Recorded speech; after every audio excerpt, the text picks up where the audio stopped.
it's time to sit back and relax with your favorite drink. And listen.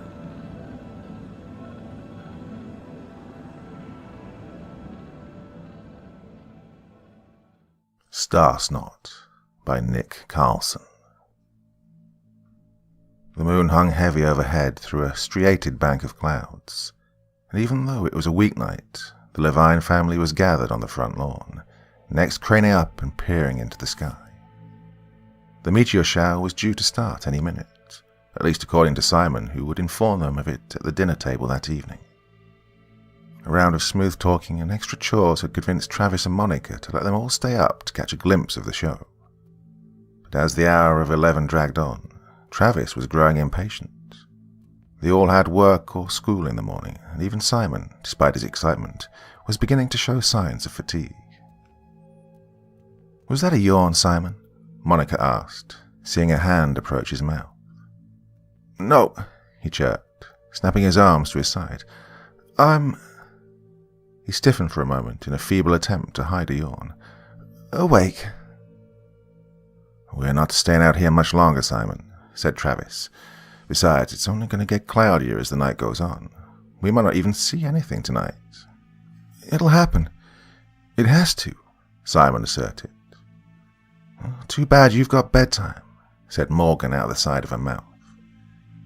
"You've got school too, young lady. Don't think you're getting off," Monica chided. Morgan merely rolled her eyes, evidently annoyed at being addressed as young lady at the age of 18. "5 more minutes, Simon," Travis announced, checking his watch. His eyelids were drooping with tiredness. No celestial event was worth eschewing his sleep schedule before the morning shift at the lumber mill. Simon merely sighed and looked back up. The moon dimmed and brightened again as clouds passed across it. The stars glimmered and were as expansive as ever, but otherwise the sky was motionless. "All right, everyone, let's head in," said Travis, tapping his watch. Simon groaned and slumped, trudging back towards the front door. Monica put her hand on his shoulder. "It's all right, honey. Maybe you'll see some tomorrow night," she assured. Simon only continued to pout. "Wait, look!" Morgan shouted, pointing. The Levine stopped and looked up. At first, there was nothing. Then a single faint, whitish-blue dot streaked across the sky. A moment later another followed, then 2 more. They lingered for a minute longer, watching the ephemeral tail zip in and out of being. "Pretty," Monica commented. "That's awesome," said Simon. "Thanks for letting me stay up, Dad." "You're welcome," said Travis, stifling a yawn of his own. He followed his family up the front steps, his bones aching with the desire to lie down and drift off. The screen door rattled open and Slim, their Weimaraner, bounded out the door into the night. "Oh no, get the dog," Monica called. "I got it, honey," said Travis, and the family shoved their way inside, the door snapping shut. Travis cursed the dog under his breath and trotted after him.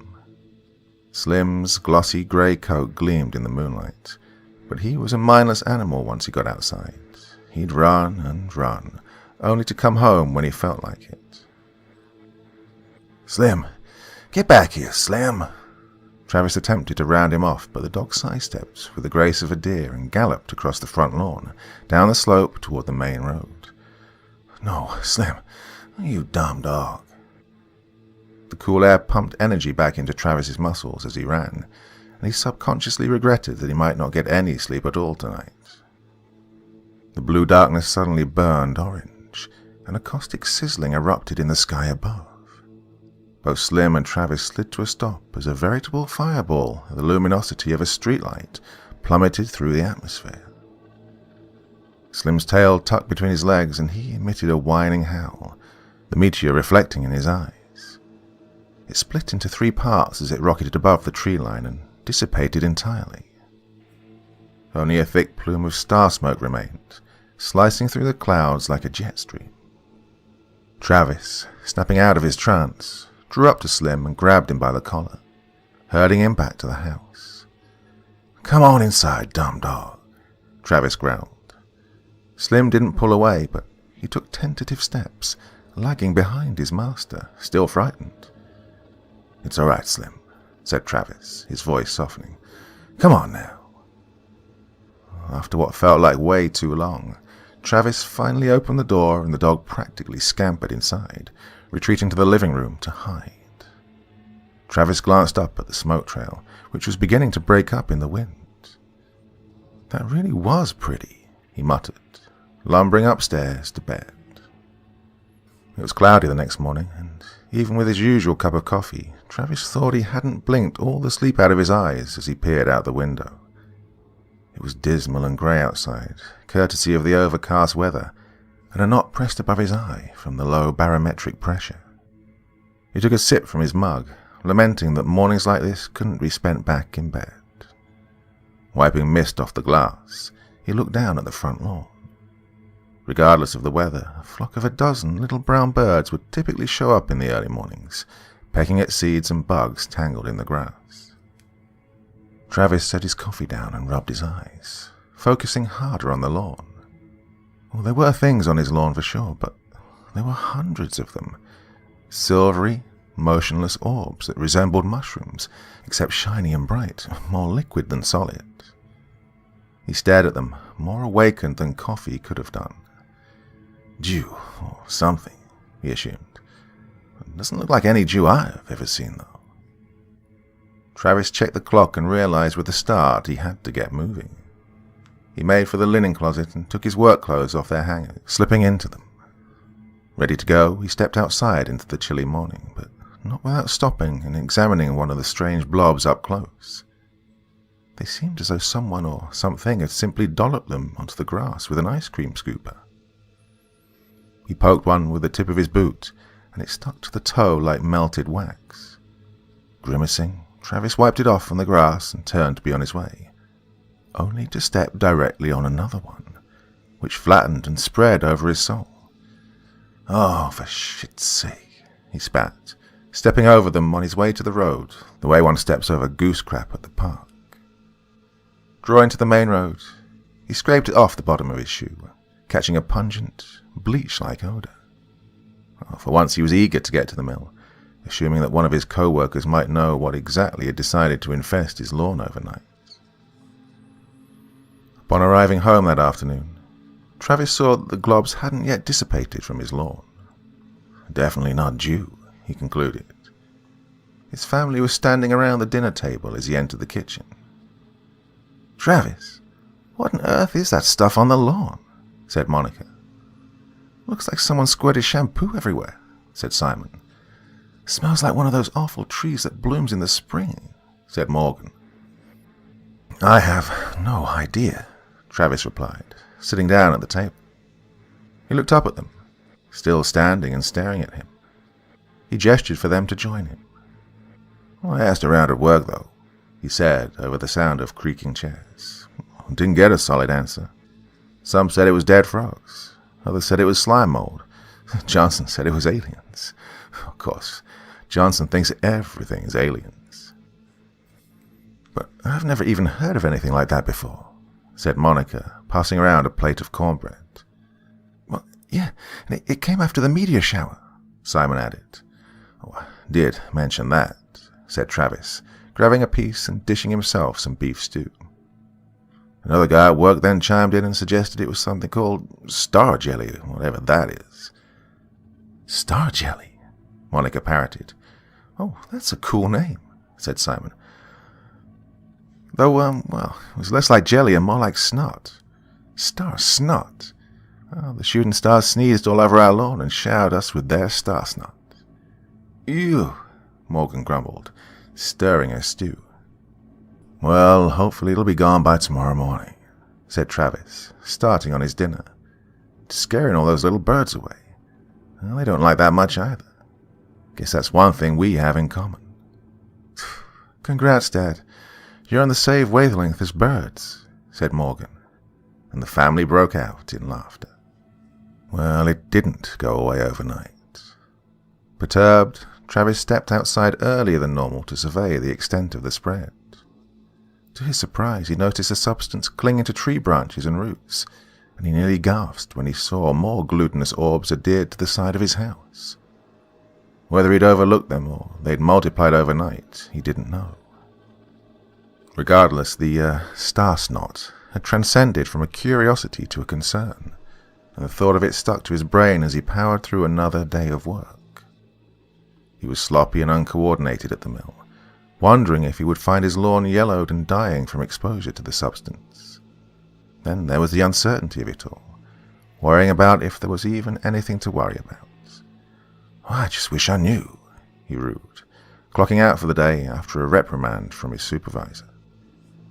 He came home that afternoon to an even more unpleasant scene. "Look at this," Monica snapped as she walked through the front door, holding out a severe-looking slip of paper. His brow furrowing, he took it and skimmed through it. "Out of school suspension," he read. "Simon, what is this?" Simon was cowering on the couch, his head dipped with remorse. "I just brought a little bit and showed it around." "Apparently," Monica cut in, "Simon thought it was a good idea to scoop some of that stuff in a freaking mason jar and bring it into school today. Oh, he's getting all his classmates to smell it." "Simon, what the hell were you thinking?" Travis shouted. "You don't know what this stuff is. It might be toxic or contain spores or something. What made you think that was a good idea?"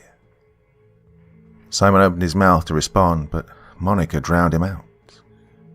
"One of his classmates thought that he had—" She lowered her voice so only he could hear. "Semen in the jar, and reported it to the principal. Well, of course Simon couldn't prove that it wasn't because he had no idea what that was. And now he's got a suspension." "Oh, smart move, kid," Travis groaned, rolling his eyes. "Well, I know how you're spending your Saturday tomorrow. That's helping us get rid of all that shit off our lawn. Whatever it is, it's caused nothing but trouble and it's gotta go." "Oh, can I at least save some?" Simon pleaded. "Absolutely not." "But that stuff might not show up again till the next meteor shower. What if—" "I don't want to hear any more of this. Now, go upstairs. You're grounded for the rest of the night." "Yeah, but... "No more." "Yeah, but... "Up to bed." The Levines rose bright and early the next morning to go to work, but as they scanned the lawn, shivering against the cold, they openly speculated how they would even go about cleaning up the star snot. It would not easily detach from the grass, and the gloves were too far spread apart to gather them en masse. After a brief, heated discussion, they settled on using shovels and Slim's pooper scooper to deposit them into trash bags. It was slow, tedious work. The lawn was big, and despite their agreed-upon fix, the star snot refused to cooperate. The only exciting thing that happened was Slim getting out once again and attempting to eat some of the star snot. The sight of Travis carrying him back to the house under one arm gave them some lick of amusement. Only when the sun was beating overhead around noon did Travis finally straighten up and call it a day. Streaks of shiny grey still permeated in the grass, but they seemed to subconsciously agree that the stuff most likely wouldn't come back. At least, that's what they hoped.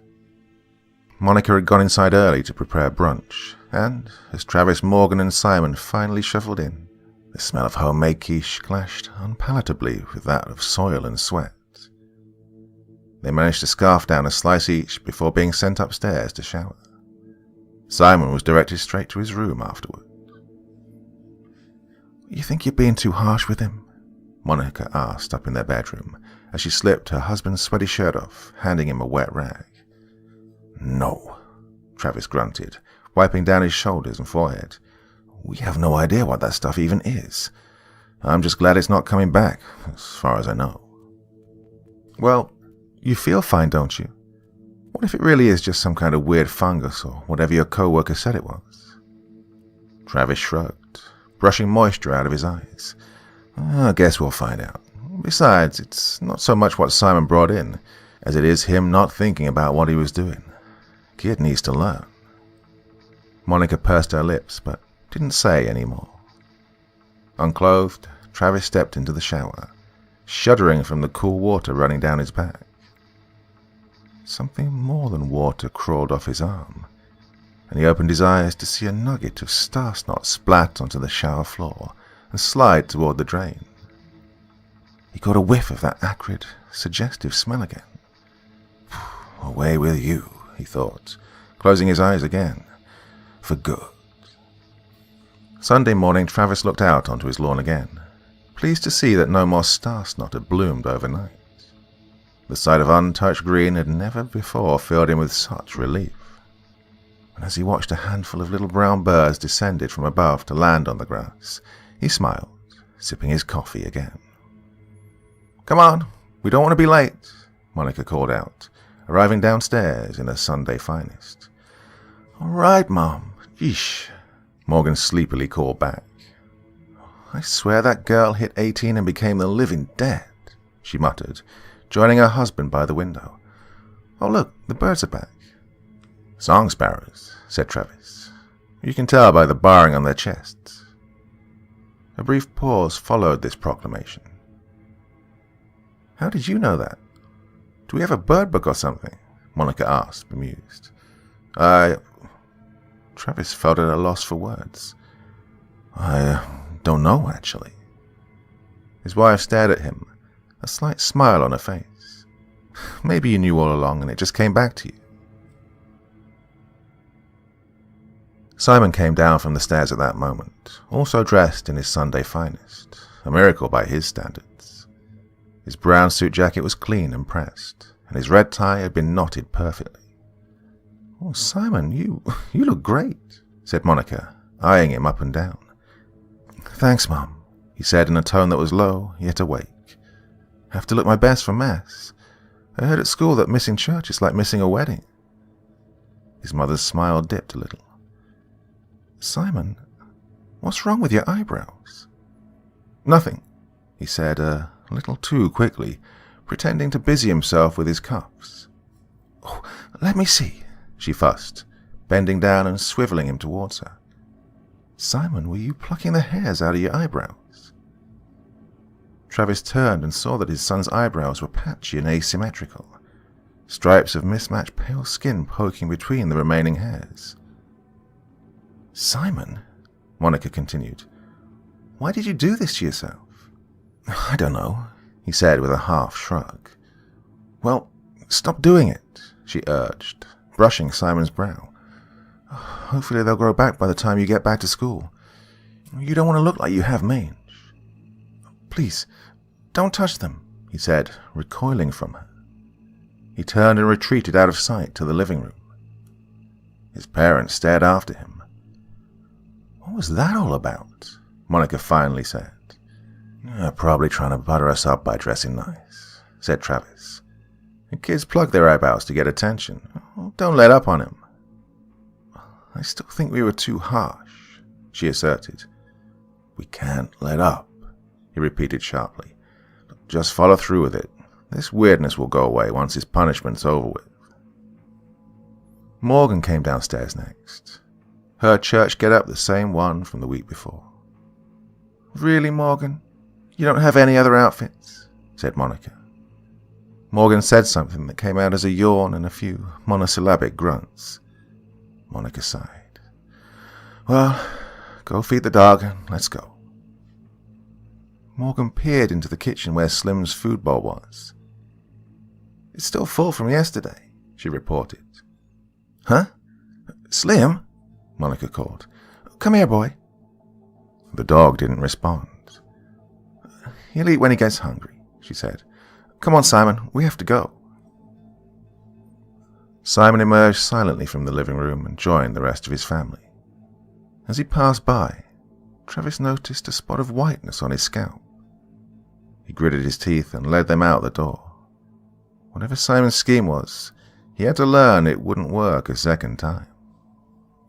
Slim's food bowl remained untouched. The Levines called out to him when they arrived home from church, scouring the house, until Morgan found him in a most unlikely place. "Slim's up here," she yelled. The others pounded up the stairs after her. "Where was he?" Monica asked. But as they stepped onto the landing, they got their answer in the form of the attic door, wide open, its ladder deployed onto the floor. Morgan's head poked from the opening in the ceiling, wearing a mask of confusion. "What on earth?" said Monica. "Did he get the door open or something?" "No, it was closed when I got here," said Morgan. "Did you hear him or something?" "No, I just..." A dark cloud passed over Morgan's face. "I just felt like I had to come up here." They looked around at each other. Simon cocked his head, staring up at the ceiling. They climbed the ladder in silence, piling into the attic. Slim had retreated to the far corner, shying away from the shaft of light pouring through the window. They had to squint their eyes to see him. He seemed motionless, and they could make out his stance, head lowered, one paw raised, tail between his legs. "Slim, what's the matter? Come here, boy," Travis beckoned, holding out his hand. Slim turned his head but remained still, his periwinkle eyes fixated on Travis. They seemed almost accusing. Travis snapped his fingers. "Slim, come here." The dog finally relented and walked up to him. His gait was slow and smooth, his tail unmoving, eyes still locked with Travis's. "What's wrong with him?" said Monica as Slim gave her a suspect look. "Oh, do you think being around that stuff made him sick?" "I think so. He tried eating some of it yesterday," said Travis. "He was acting like this during the meteor shower, though, when a big one showed up overhead and..." He stopped himself, shooting a glance at Simon, but his son was only staring around at the attic with a mildly interested expression. Morgan walked up to where Slim had been hiding and picked something up from the corner. She set it down in the sunlight. It was an old, tattered cardboard box. The Levines gathered around it as she lifted the top off. She nearly shrieked at the sight. Inside was a framed display of various spiders, all pinned to the backing. Most were small and brown. One was the size of her palm, mottled yellow and grey. She removed it from the box and the uncovered stray sewing needles and tangled balls of yarn. It reeked of mouldy cardboard. "Whose is this?" Monica asked. "I don't know," said Morgan, putting the lid back on the box. "And how did Slim know where it was?" Monica followed up. "I don't know," Morgan reiterated. Travis noticed his daughter's face had gone pale, her gaze almost magnetically attracted to the far wall across the way. He squinted into the gloom, but couldn't see anything. "Let's get out of here," said Travis.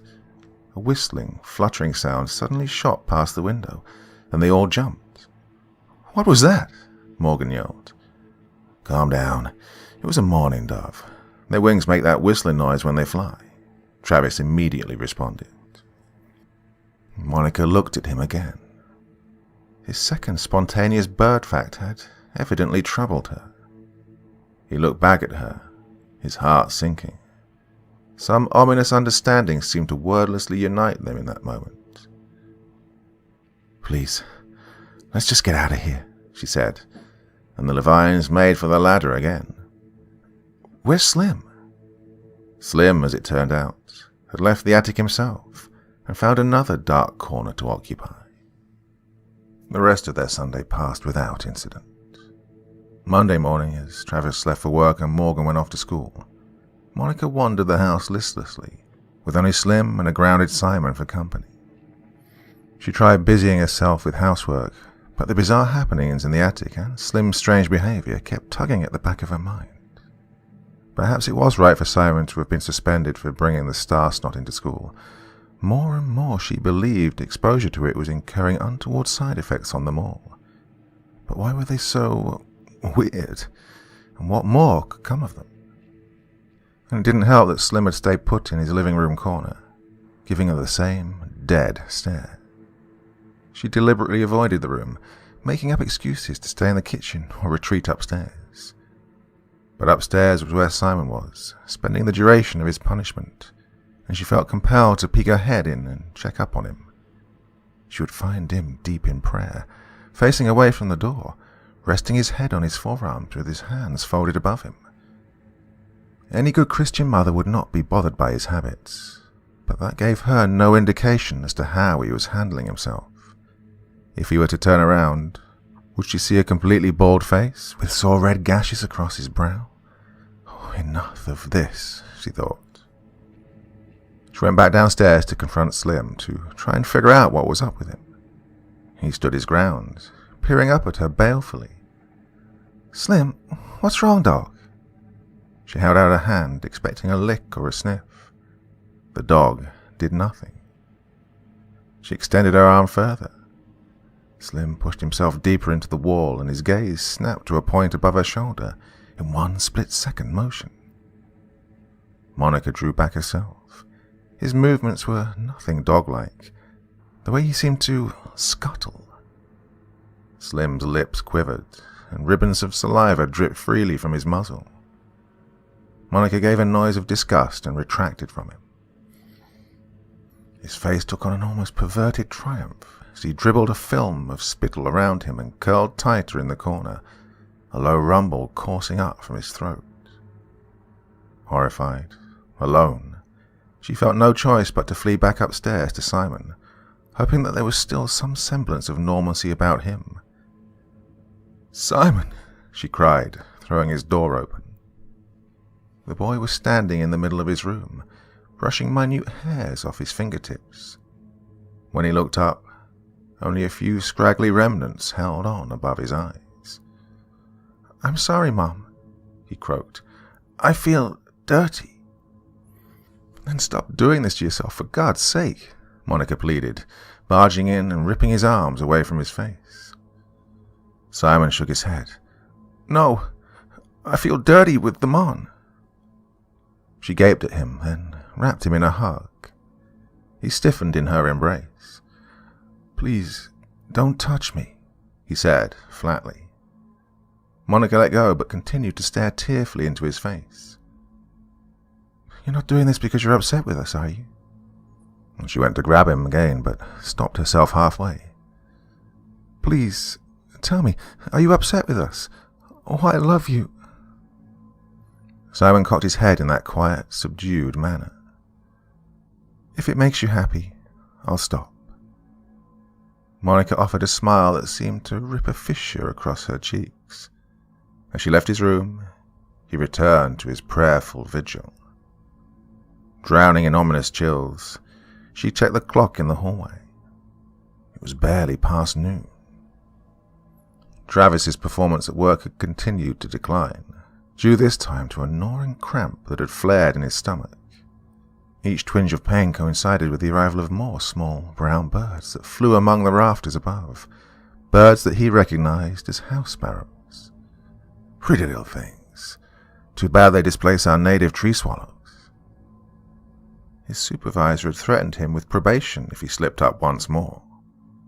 The man's words rattled in Travis's head as he took the dusty road back to the house. He knew it all had something to do with the star snot. All his co-workers' outlandish theories suddenly hit too close to home. He headed up the lawn. The house seemed quiet. But as Travis reached for the front door, the holly bushes caught his eye, and he noticed they were caked in thick, glutinous ribbons. His throat seized up, but he looked closer and saw the texture was thinner than star snot, translucent and studded with bubbles. Against his better judgment, he leaned in and took a whiff. The smell was instantly familiar, then troubling. Dog breath. The bushes rustled, and Travis jumped as he saw Slim's pale eyes staring up at him through the branches. The dog emerged from behind them, chewing up something in his spittle-soaked jaws. A few insectoid legs that could have been a grasshopper's dropped from his mouth, and he emitted a low, guttural howl that fluctuated and flowed almost lyrically. "No, no," Travis murmured, slipping inside the house. "None of that, please." The walls felt askew and cramped as he stumbled through the foyer, his abdomen flaring again. Amid the pain, he couldn't shake the thought that Slim's noises had resonated with him in a gut-wrenching, uncanny manner. The words, decipherable to him as human speech, surfaced in his mind like dead bodies in slurry. "Look what I brought for you." "Travis!" Monica cried, bolting from the living room into his arms. "Oh my God, Travis! What's happening to us?" "That stuff," he muttered, fighting another cramp in his stomach. "That stuff is doing this to us, but I don't understand how or why." "We need help," she whispered through tears. "I nearly went crazy home alone with them. Did you see Slim? I had to put him out. He wouldn't stop staring." "He's out there," Travis whispered back. "He still hasn't touched his food, I'm guessing."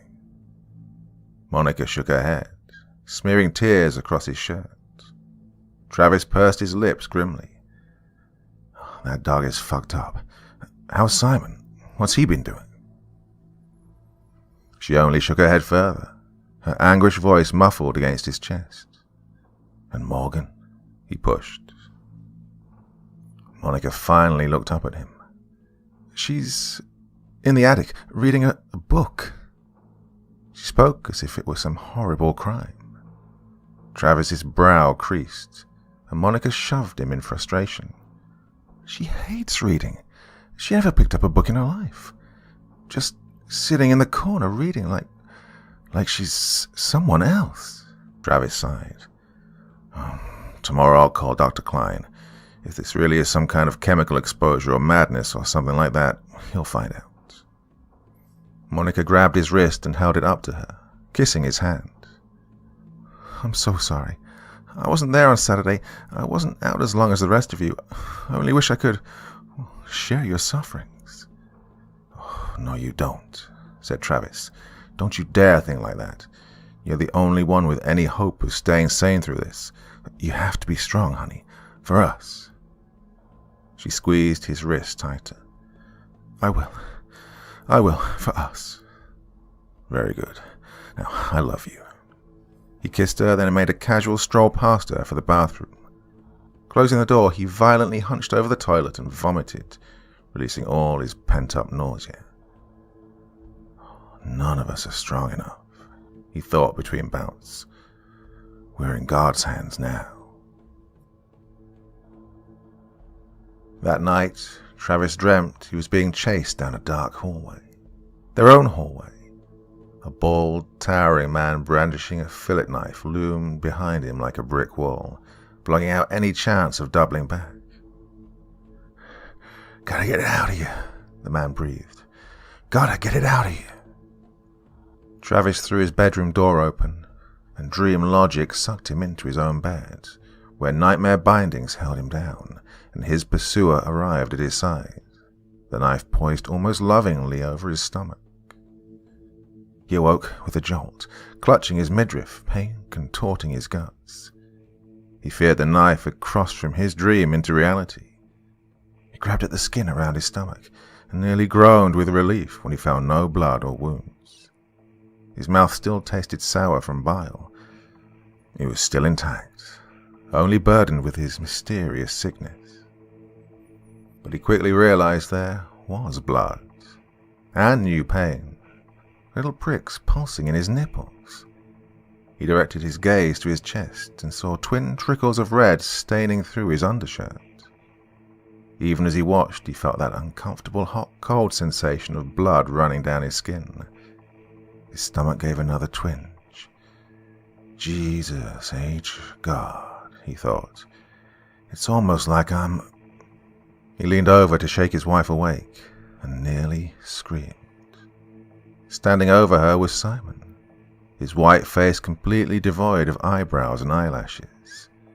It made him seem much older, like a wax sculpture, and his glazed expression was one of subdued disdain. "Simon!" Travis hissed, pulling the sheets over the colored streaks on his shirt. His son swayed on the spot like a tree in the wind. "I see you with the temptress," he murmured. "I see you cuddling with the poison fruit of your sins, your sick indulgences." He gave a twitch. "The good Lord, He does not permit you to lie with a woman as you would a man. That's bad enough, but This? He gave a sleepy gesture towards Monica's sleeping form. You have no idea what you've done. Simon, what are you talking about? Wake up, said Travis. Hush, Vanessa, he garbled. These creatures can change sex on a whim. It's infected you with child. Time will tell if your wretched womb will bring it to full term. Simon, Travis commanded, and Monica finally woke up, gasping at the sight of her son's hairless face. Oh my God, Simon, my baby, what have you done?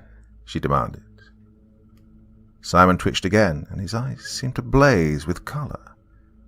Mom? He croaked. What? Was I dreaming? Oh, for God's sake, Simon, Monica fussed, scrambling out of bed and grabbing his shoulders. Come back to bed. We're going to make you feel better, I promise. Oh, get your vile feelers off me, Simon snapped, recoiling from her. Lord knows where your hands have been. He pivoted and disappeared back into the darkness. Monica sank to her knees, face in her hands, overwhelmed with sobbing. Travis, his insides twisting up, made to get himself out of bed, but his legs felt sticky and warm. Peeking under the covers, he saw another pool of redness spreading from his boxers, soaking into the mattress, paired with a stabbing pressure in his groin. Fighting back his disgust, he observed his wife broken down on the floor and nearly teared up himself. He suddenly felt weak, the after effect of having passed so much blood. The knowledge of unknowing tore at him. He could only acknowledge they were on the losing side of a one-sided war. Travis had opted to stay home Tuesday. It wasn't as if he'd had any choice in the matter. He'd lost almost all sensation in his legs. After his spate of lackluster performances, he wouldn't be surprised if he walked into work only to be terminated on the spot. Monica had called Dr. Klein, who arrived in the late morning and first examined Travis. He noticed that male lactation was not unheard of, a result of a fluctuation of the hormone prolactin. But what seemed to ooze out of Travis was pure blood, and Dr. Klein observed that passing it through his sphincter was atypical of any hormone imbalance. If he were a female, it would be symptomatic of a broken pregnancy, he told Travis and Monica. But unless my calculations are off, Travis Levine is certainly not female. What could it have been? The stuff he was exposed to? Monica inquired. Can't say. Some sort of radioactive or mutagenic substance, I reckon, Dr. Klein guessed, reading Travis's pulse. Do you have a sample of whatever it was? No, Travis said, rueing not allowing Simon to keep any of the star snot. That'll make it hard, said Dr. Klein. Where are your children now? Well, Simon's locked himself in his room. I can hear him shuffling around, Monica said. And Morgan's in the attic. I let her stay home from school today, until she gets better. An odd look came over Dr. Klein. Let me take a look at her. Up in the attic, Morgan sat cross-legged in the corner, a book balanced on her shins. Her hair was tangled and undone. It was most unlike her not to freshen up in the morning. As Monica and Dr. Klein approached, she gave a quick glance up and her eyes narrowed at the doctor. Who are you? She asked. Dr. Gary Klein, he responded. I'd like to check you over to try and figure out what happened to you all. There's something on your shoulder, Morgan muttered, going back to her book. Dr. Klein brushed himself off. There's nothing there. What are you talking about? Morgan shook her head. No, something bad on your shoulder, gripping onto you, not letting go. Fuck it. Tell it to go fuck itself. Her voice was bitter and low, gravelly with fatigue. Dr. Klein looked around and made eye contact with Monica, who was hovering slightly behind him. He pursed his lips, as if he had to stop himself from saying something. He then pulled out a light and shone it at the wall above her head. Illuminated in his beam were the lines of a poem, scrawled in jagged black ink. Spiders took my brother's throat. Mother racked with child's bloat. Daddy planning huge surprise. A whore I am in devil's eyes. Did you know this was here? Dr. Klein asked. No, said Monica. Morgan, did you write this? She didn't answer. Morgan, did you write this? Dr. Klein inquired. She looked up again. Yeah, I did. What of it? You going to put me away, Doctor? Or will Daddy get you too? See? Monica whispered. It's like she doesn't see me anymore. She's talking nonsense. She's a whole different person. I'm sure, Dr. Klein whispered back. And I don't think she wrote that. I believe we're good to leave her here. I'd like to see Simon now. They descended the ladder and Monica knocked on Simon's door. There was an eerie silence, as if someone constantly shuffling about inside had just stopped. Simon, open the door, Monica demanded, jiggling the doorknob. It's back, they heard him mutter. I warned her it wouldn't go away, didn't I? Keeping clean wasn't enough. Dirty bitch invited germs inside her. Lesbian slut. Her yield must be destroyed. Listen, Monica hissed. He thinks I'm some kind of thing, something evil and low, something that doesn't deserve to exist. And he's not talking about me right now. He's talking about Travis. Dr. Klein nodded. Again, I'm sure. Monica stared at him. Why do you say that? Where are you going with this? I need to talk to Travis now, he said.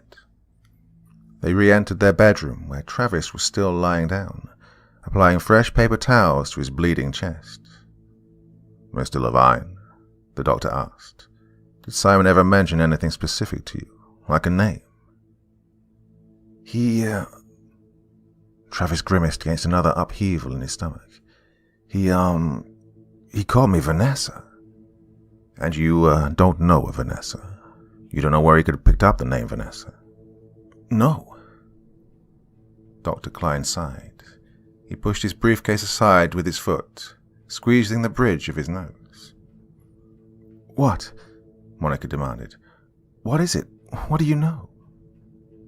All who breathed in that stuff are experiencing these things. No chance you all picked up any outside information? He looked up, his face grave. And none of you are aware of the history of this house. Monica and Travis shook their heads. Dr. Klein sighed again. Barring any more evidence that emerges, I'm afraid I can't help you further as a doctor. Monica's lips parted slightly. What do you mean, as a doctor? The doctor regarded them grimly. He took his glasses off and pulled up a chair in the corner of the room, sitting down upon it. Monica lowered herself onto the foot of the bed. You all moved here 5 years ago.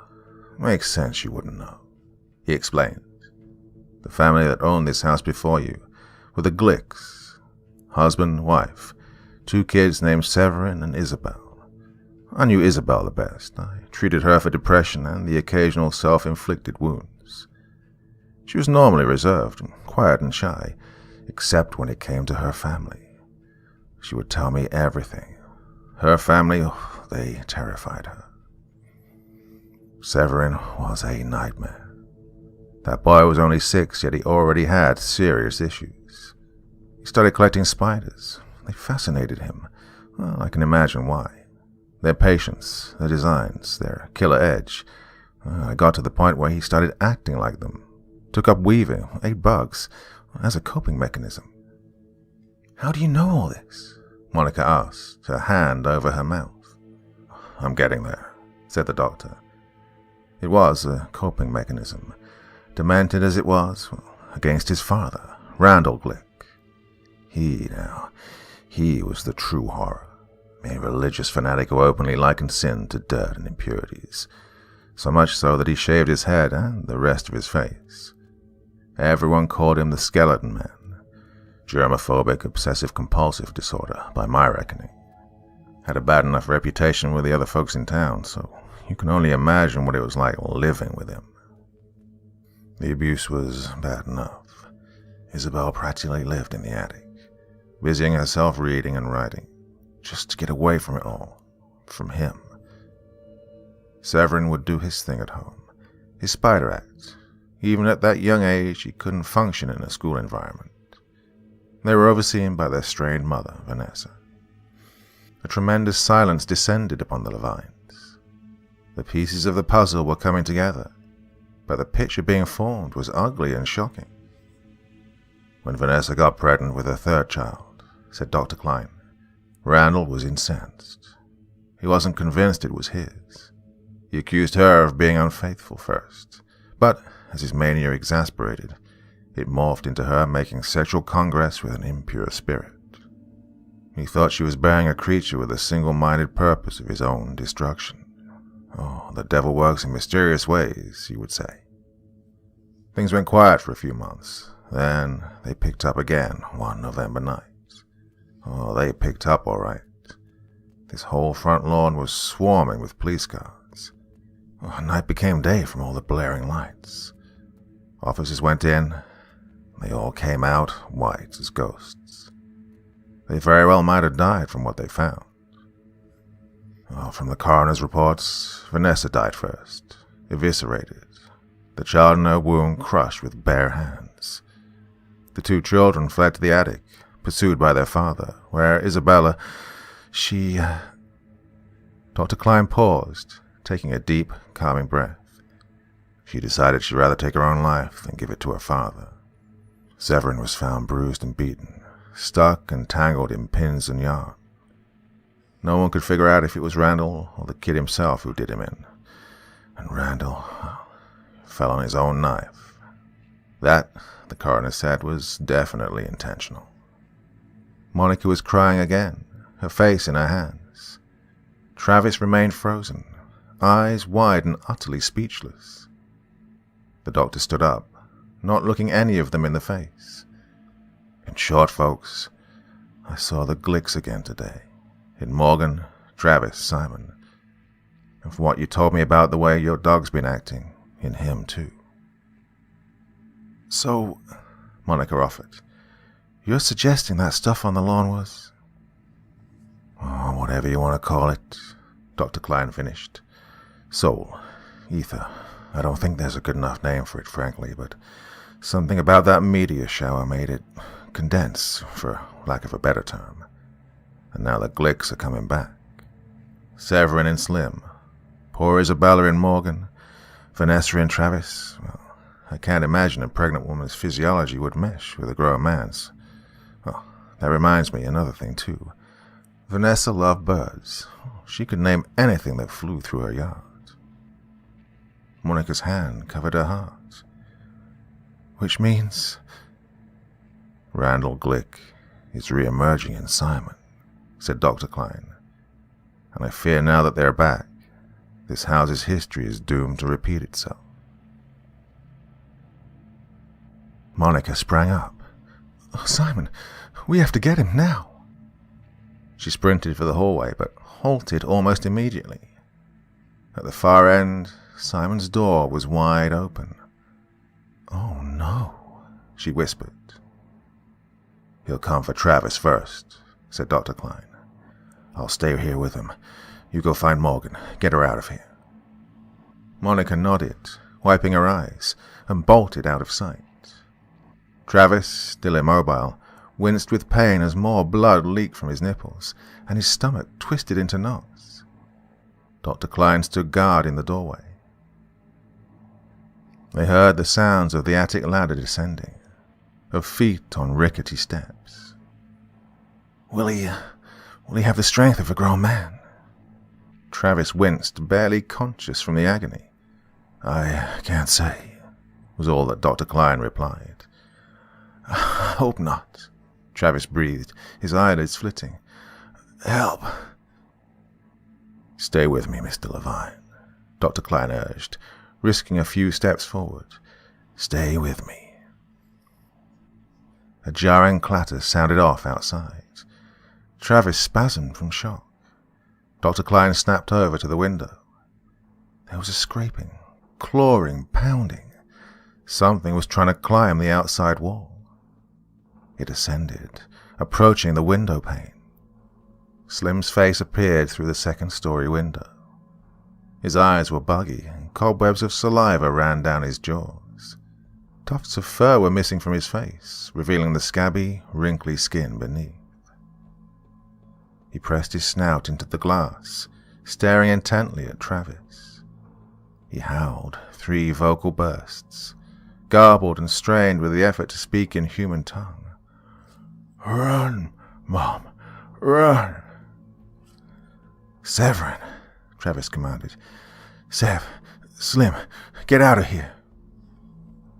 The dog whined and smashed his nose into the window. The glass cracked and his face bloodied. "Run, Mom, run, Mom, run!" He howled again, hammering his face into the pane like a woodpecker. The cracks branched wider. "Severin," Travis wailed. Dr. Klein flew for the window. "No, get out of here," he snapped. Like a trailing spectre, Simon followed Dr. Klein into the room and stabbed him in the kidney. The doctor screamed in pain, flailing around to strike the child, but Simon had already plunged the kitchen knife into his flesh with murderous precision. Roses of red bloomed through the doctor's coat as he crumpled to the floor, twitching and spluttering. Standing over him with supreme disinterest, Simon wiped the blade clean on his sleeve. He turned to face his father. He was completely hairless, save for one greasy tussock that clung to his scalp and hung down his face. He flipped it out of his eyes and took slow, savoring steps toward him. Slim had disappeared. "Vanessa," said Simon in an oily tone. "Gotta get it out of you." Fate held Travis down. He knew what was coming. Vanessa hadn't been lucky, and neither would he. Up in the attic, Monica had found Morgan in her usual spot. Her daughter's hands were pressed to her ears. "It's happening," she was muttering. "Daddy's on a warpath. It's happening." "Morgan?" Monica pleaded, kneeling in front of her. She blotted out the unseen carnage on the floor below. "We have to get out of here, please." "I don't know who you are," Morgan growled. "You don't exist. Fuck you." "Morgan, please. Stop your lies. I've heard enough of them." Monica closed her eyes and took a deep breath. "Isabella?" she said. A flicker of movement registered in Morgan's face. Monica pushed her further. "Isabella, I know what happens to you. I can stop it, but you have to come with me. I don't want it to happen to you. You're so much more than that." Things had gone quiet downstairs. Morgan looked up at her mother. "You know what happens to me?" she uttered. "Yes," said Monica. "You won't leave this room alive unless you leave it with me." Morgan stared blankly at her. Then she rose to her feet. "Do what you need to do," she said. "Come down with me," Monica urged, and together they descended the ladder to the landing. "Now, wait here. Wait here," she told Morgan as she headed for her bedroom.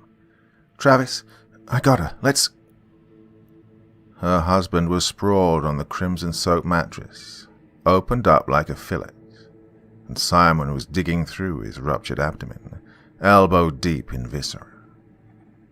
Monica screamed and fled back to the ladder, wailing hysterically.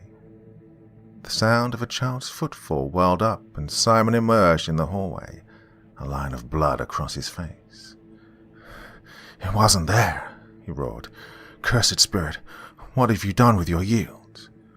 "Get away," Monica shrieked. "Just get away, for God's sake, just leave us alone." "Creatures of dirt," he sneered, wielding the knife. "My wrath is the Lord's. My cleansing is the fires of hell." He pointed the blade to Morgan, who was cowering behind the ladder in a near comatose state. "I'll take you as retribution for Vanessa." He charged at them. Monica reared up and screamed with all her might. "Randall, Glick!" Simon stopped, his bald face confused. Monica surged forth and barreled into him. Simon tumbled sideways and fell down the stairs as her momentum carried her across the floor. He slid and bounced, swinging his limbs, the knife still clutched in his hand. He landed on his stomach. There was the grisly crunch of a blade slipping between his ribs. He fell still instantly. The silence that followed nearly brought down the house. Monica flattened herself, sobbing onto the floorboards, her voice muffled. Morgan knelt beside her, laying a consoling hand on her shoulder. "I owe my life to you," she whispered. "Thank you. Thank you." But Monica only cried harder, smearing her face with tears. No amount of star snot could have changed her more than the untenable misery that had poisoned her very soul. Monica and Isabella observed the black-clad figures milling around the room. It was to be a small service, brief and contained. Monica felt the need to pay their respects. No more ceremony beyond that. The husband and son she once knew and loved had vanished long before they died. 2 coffins of differing sizes lined the far wall. Funeral goers ran their hands across their glossy exteriors. It was more out of solidarity than anything else. No one in town had known the Levines for very long. Despite that, someone familiar did approach them. Ms. Clara, Simon's homeroom teacher. "Hi, Mrs. Levine," she said. "I'm so sorry. I love Simon. He was such a good boy." "He was, wasn't he?" Monica replied, her voice thin. "Please remember him as he was." Miss Clara shook her head, her lip trembling. "And your husband, too. If there's anything I can do to help, please let me know." "Thank you," said Monica. "I don't think that'll be necessary, though. My daughter and I are gonna go on a little vacation soon. I feel like..." She laughed in spite of herself. "I feel like I haven't known her for many years." "That'll be nice," said Miss Clara. She smiled too. "I think I need a vacation too. My entire class has been driving me nuts." "Why? What's going on?" said Monica. Miss Clara put her hands on her hips. "All this week they've been pulling their hairs out of their eyebrows. I don't know if it's some practical joke or the stress from finals, but it's aggravating me no end." Her eyes suddenly narrowed. "You don't think it had anything to do with that jar Simon was passing around, do you?" Monica blinked. "I can't say." "Troubling," said Miss Clara, shaking her head. "Oh, my respects to you all. God bless." She walked away to talk to another funeral goer. Monica looked down at Isabella, her mouth needle-thin. "Isabella," she declared, "more and more I think getting far, far away from here is a wonderful idea."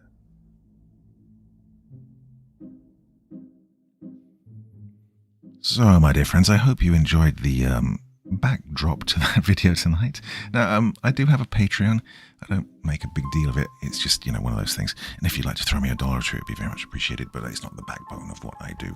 Everything is here just for your enjoyment. But anyway, I made a Patreon video today about how I make my video footage. So that might be fun for you. Go over to Patreon, take a look. If you feel like joining and bugging me $1, that would be lovely. If not, just enjoy. Well, that's enough for this evening, my dear friends. Till the next time, very, very sweet dreams, and bye-bye.